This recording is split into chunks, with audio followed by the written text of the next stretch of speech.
didn't feel like getting up, so I said, I won't get up. He said, why? Oh my quirkness, he asked a question. You know that Grazegrazian species are sensitive to questions, so I had to find an illogical and irrational answer to it. Otherwise, I wouldn't get pregnant. It is out of my zeal to not find an illogical and irrational answer to a question. Do you know what is it like? It's like being, yes. So I told that anti-cold polar bear that I'm pregnant, old and sick, and I cannot get up. That anti-cold polar bear thought that the answer I gave seemed completely illogical and said, okay, Clark Hell, this chair is yours. I don't feel like messing around with an ugly and unpleasant person like you. He left and walked a few steps away, but he regretted it and came back and said, look, I heard your story from Phaphil, and I know a way for you to get out of this planet. On the bargain that you give me your body after death to put it in the WASP-B12 planet. As if a miracle has happened. Does that mean miracles are true? It was happening to me. I should have asked where you saw Phaphil and how you know him, but I didn't say. But he said that Phaphil sold his life to me for one blow, and I dropped him to WASP-B12 planet. I jokingly said, wasn't one blow too much for Proxima Centauri B and cockroach? He said if I asked, he would be satisfied even with 0.1 blow. Do you know what? Lately, he was heartbroken. It seemed that he's not very well. I think he didn't want to live anymore. He looked depressed. I said, it's none of my business. He was very emotional and stupid. Is he dead now?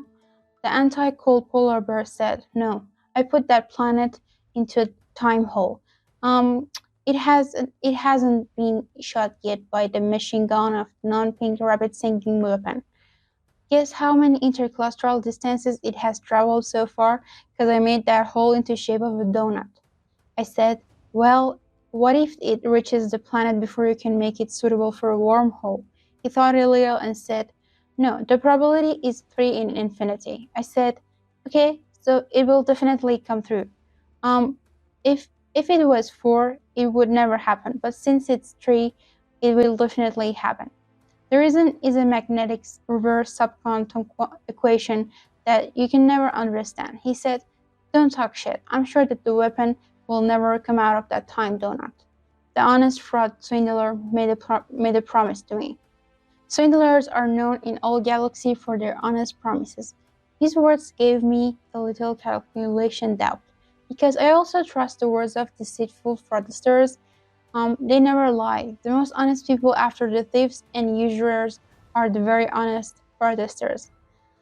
So once again, I did my reverse magnetic subquantum calculations, and again, I came to the same conclusion. I told him, I think I'm wrong. I think the high gravity here has slowed down a bit of the virtual channels on my right foot, because swindlers certainly never lie. I said to him, now, how do you want to get me out of this black hole? He said, I have another time donut. I can't activate it here. If you can get out of it, you can land somewhere in the old galaxy, of course. I don't know where, but and there is a chance of infinite minus 3 on infinite that you will never be able to get out.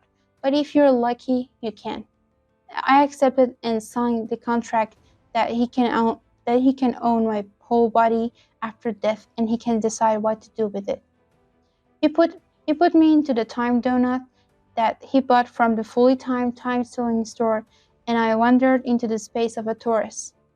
During this time, when I was wandering around in Torus, I solved a few equations and talked a little with the grasshopper that was still between my teeth. The grasshopper was mute and could not speak, so I shared some memories with him so that my time may pass faster and I may find my way out of Torus. I said, good old memories, when I was traveling in interclustral space with my ship Cowardly Turtle, I came across a planet named Kepler-438b. On this planet, I saw a man named Phaphil.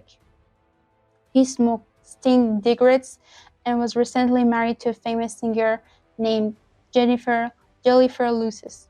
No one knew the exact number of marriages of these two people. Some residents of Kepler-438b believe that the number of people they have married was more than the living beings in the old